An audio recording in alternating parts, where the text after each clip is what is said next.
Саламатсыздарбы? Эл аралык жаңылыктар топтому менен тааныштырып, Нияз Ашматов. Америка Кошмо Штаттарынын аскерлери дагы бир Орусиянын мунай ташыган кемесин колго түшүрдү. Акуила 2 аттуу кеме Индия океанында кармалган. Вашингтондун маалыматына ылайык, ал Орусиянын санкцияларды кыйгап өтүү үчүн колдонулган көмүскө флотуна кирет жана тыюу салынган аймакта иштеп, көзөмөлдөн качууга аракет кылган.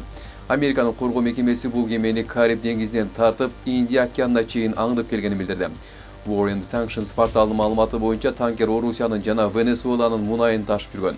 Акуила 2 АКШ, Евробиримдик Британия жана башка өлкөлөрдүн санкциясына илинген. Кемеге ээлик кылган Саны компаниясына да 2025-жылы санкция киргизилген. Америка Арменияга $11 миллион аскердик дрон сатаарын жарыялады. АКШтын вице-президенти Джей Ди Венс жана Армениянын премьер-министри Пашинян өзөктүк энергетика жаатында кызматташуу боюнча макулдашышты. Армения менен АКШ жарандык өзөктүк сектордо кызматташууну өнүктүрүү боюнча келишимге кол коюшту деп билдирди АКШнын вице-президенти. Ереванда Армениянын премьер-министри Никол Пашинян менен кол коюу аземинен кийин. АКШнын вице-президенти Арменияга келип, стратегиялык жактан маанилүү түштүк Кавказ аймагындагы энергетикалык жана соода жолдорун өзгөртө турган эл аралык тынчтык жана гүлдөп өнүгүү үчүн Трамптын жолу долбоорун жайылтуу үчүн эми Азербайжанга барат. Орусиянын тышкы чалгын кызматы батыш өлкөлөрү Беларуста бийликти алмаштырууга аракет кылып жатат деп айыптады. Кызматтын маалыматына караганда, АКШ, Британия, Германия жана Польшага байланышкан уюмдар 2030-жылдагы президенттик шайлоого карата конституциялык түзүлүштү өзгөртүү планы менен күч топтоодо. Чалгын маалыматына ылайык, Батыш Минск менен Москванын союзун алсыратууну жана Украинадагы согушка байланыштуу Орусияга кысым көрсөтүүнү көздөйт. Бул үчүн коомдон жаңы либерал активисттер изделүүдө. Анда Беларусь эли 2020-жылдагыдай жапырт нааразылыкка чыкпашы мүмкүн экени айтылат. Ал кезде миңдеген адамдар кармалып, 4,7 миңден ашык кылмыш иши козголгон. Иран уранды байытуунун бардык түрлөрүн токтотуу боюнча АКШнын негизги талабын четке какты. Иранын атомдук энергия уюмунун президенти Мухаммед Ислами Тегеран 60% байытылган уранын бардык эл аралык санкциялар алынгандан кийин гана суюлтууну карап көрөөрүн айтып, аны чет өлкөгө жөнөтүү боюнча мурунку сунуштарды четке какты. Өткөн аптада Маскатта Иран менен АКШнын кыйыр сүйлөшүүлөрү өтүп, аймактык чыңалуулардын шартында эч кандай жылышка алып келген эмес. Иранын президенти Масуд Пезешкиан жана тышкы иштер министри Аббас Аракчи Тегеран уланып жаткан сүйлөшүүлөргө даяр экенин билдиришти. АКШнын аскерлери Тынч океанынын чыгышындагы кемеге сокку уруп, 2 адам каза болуп, 1 адам аман калганын билдиришти. Кошмо Штаттардын түштүк командачылыгы тараткан видеодон суда сүзүп бараткан кайыкка сокку урулуп, жарылганын көрүүгө болот. АКШнын президенти Дональд Трамптын администрациясы акыркы жумаларда баңгизат аткезчилигине шектелген кемелерди жок кылуудагы ийгилигин мактап келет. Американ аскерлери кеме наркотикалык заттарды аткезчилик жолу менен ташып жүргөнүн айтышкан. Кытай жашыруун түрдө өзөктүк куралын сынады деген АКШнын айыптоолорун четке кагып, бул дооматтарды ачыктан ачык жалган деп атады. Бейжин Вашингтондо бул маселени өзүнүн өзөктүк сыноолорун кайра баштоо үчүн шылтоо катары колдонуп жатат деп айыптады. Женевада өткөн Бириккен Улуттар уюмунун куралсыздануу боюнча конференциясында АКШнын мамлекеттик катчысынын куралды көзөмөлдөө боюнча орун басары Томас Тинана Кытайды 2020-жылдын 22-июнунда өзөктүк куралын сыноого айыптап, келечекте чоң кесепеттерге алып келүүчү кошумча сыноолорду өткөрүүгө даярданып жатат деп билдирген. Кытай бул этапта куралсыздануу боюнча сүйлөшүүлөргө кошулуудан баш тартып, Вашингтонду жоопкерчиликсиз аракеттерин токтотууга чакыргандыгы кабарланууда. Израилдин соккусу Газа шаарынын турак жай районуна тийип, курмандыктарга жана жаракаттарга алып келди. Ак халатчандар жараат алгандарды тез жардам унаалары менен ташып жатышат. Бомбалоого күбө болгон бир адам тынчтыктын келечегине шек келтирип, Израилге жана Америка Кошмо Штаттарына карата ачуусун билдирди.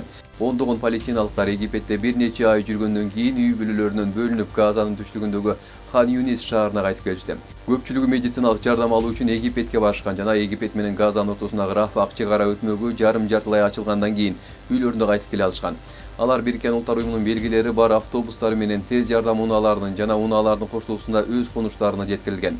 Рафах Газанын 2 миллиондон ашык жашоочулардын дээрлик бардыгы үчүн жалгыз өтмөк. Венесуэла өкмөтү бир нече көрүнүктүү оппозиция мүчөлөрүнүн, анын ичинде Нобель тынчтык сыйлыгынын лауреаты Мария Корина Мачадонун эң жакын өнөктөштөрүнүн бирин түрмөдөн бошотту. Аларды бошотулушу президенттин милдетин аткаруучу Делси Родригестин өкмөтү саясий ишенимдерине байланыштуу жүздөгөн адамдарды бошотуу үчүн күчөгөн кысымга туш болуп жаткан учурда болду. Ага чейин Бириккен Улуттар уюмунун адам укуктары боюнча жогорку комиссарынын өкүлдөрү Венесуэлага барышкан эле. Нобелдин тынчтык сыйлыгын алган Марина Корина Мачадо Венесуэлага кайтып келүүнү пландап жатканын айтты. Kuba akыркы 10 жылдардагы эң оор каатчылыкка туш болууда. Анткени күйүүчү майдын жетишсиздиги, электр энергиясынын өчүрүлүшү жана санкциялар аралдагы жашоону оорлотту. АКШнын экономикалык кысымынан улам күйүүчү майдын запастары азайып бараткандыктан күйүүчү майды үнөмдөө үчүн чукул чаралар көрүлдү. Өкмөт университеттерди жаап, окуу сааттарын кыскартып, иш аптасында коомдук транспортты кыскартып, күйүүчү май сатууну чектеди. Куба эл аралык авиакомпаниялары кайрылып, аралда учак күйүүчү майы мындан ары болбой калаары жөнүндө эскертти. Авиацияга берилген эскертүүгө ылайык жетишсиздик 10 февралдан 11 мартка чейин созулат. Мексикан президенти Клаудия Шейнбаум өз өлкөсүнөн Кубага чийки мунай ташууну токтотконун билдирди. Ага АКШнын Кариб аралына мунай жеткирген өлкөлөргө тарифтерди киргизерин айтып коркутканы себеп болгон.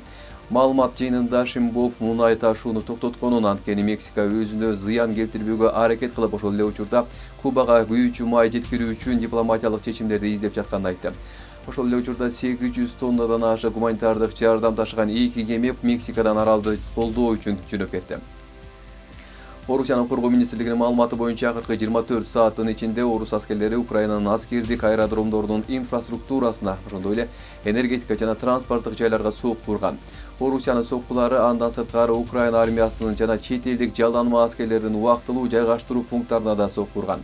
Орусиянын абадан коргонуу бөлүктөрү Украин күчтөрү учурган 3 башкарылуучу бомбаны жана 72 туруктуу канаттуу дронду атып түшүрүшкөн. Ал арада Украинанын аба күчтөрү жалпысынан 116 орусиялык дронду жок кылганын билдиришти. Украинанын президенти Владимир Зеленский өзгөчө кырдаалдарга жооп кайтаруучуларды жана темир жол кызматкерлерин дээрлик күн сайын орусиялык соккулар астында өлкөнүн иштешин камсыз кылганы үчүн мактады.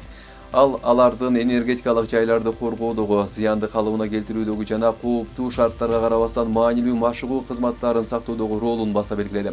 Зеленский кечки кайрылуусунда ошондой эле Украина согуштагы позициясын бекемдүү аракеттерин күчөтүшү керектигин айтып, Starlink системаларына жетүүнү жакшыртуудагы ийгиликтерди белгилеп, фронттогу аскерлерге дрондорду жана башка жабдууларды тезирээк жана ишенимдүү жеткирүүгө чакырды. Испания менен Португалияны каптаган бир катар бороон чапкындардан кийин нөшөлөгөн жаан-чачын жана катуу шамалдан улам талааларды суу каптап, түшүмгө миллиондогон евро зыян келтирди. Пиреней жарым аралында акыркы жумаларда бир катар бороон чапкындар болуп, марта бороону келгенге чейин катуу жамгыр, күн күркүрөгөн, кар жаап, катуу шамал болгон. Испаниянын түштүк жана Делусиялык аймагында 11 миңден ашык адам үйлөрүн таштап кетүүгө аргасыз болду. Ал эми Испания боюнча дээрлик 170 жол жабылды. Британия социалдык тармактагы кооптонуулардын күчөйүшүнүн алкагында ата-энелерди балдары менен онлайн режимдеги зыяндуу контент жөнүндө сүйлөшүүгө үндөгөн жаңы өнөктүк баштады. Сиз сурамайынча билмейсиз өнөктүгү үй бүлөлөргө туура эмес маалымат, онлайн тобокелдиктер жана санариптик бакубаттуулук жөнүндө сүйлөшүүнү баштоого жардам берет. Бул кадам өкмөт 16 жашка чейинки балдар үчүн социалдык тармакка Австралия стилиндеги тыюу салууну изилдеп жаткан учурда жасалды. Расмий өкүлдөрдүн айтымында өнөктүккө ата-энелерге коопсуздук шарттары жана онлайн маалымат алуу боюнча багыт берүү үчүн телекөрсөтүү жарнамалары жана социалдык медиа контенти кирет. Бириккен Араб Эмирлигиндеги фермер Рас Аль-Кайманын алыскы тоолуу аймагын гүлдөгөн гүл фермасына айландырып, Бириккен Араб Эмирлигинин катаал климатына туруштук берген миңдеген гүлдөрдү көрүүгө келгендерди таң калтырды. Ферма 2020-жылы кайрадан коомчулук үчүн ачылган. Анда өлкөдө көп кездешпеген 25тен ашык түрдөгү 50 миңге жакын гүл бар. Бириккен Араб Эмирлиги негизинен кургакчыл, чөл климатынын шарттары жана чектелүү айдоо жерлери менен өзгөчөлөнөт. Бирок айрым түндүк аймактар тоо суларынын жана кышкы температуранын салкындыгынан улам айыл чарбасын тарыхый жактан колдоп келишкен. Сиздер дүйнөлүк жаңылыктар топтому менен тааныша алыңыздар. Саламат болуңуздар.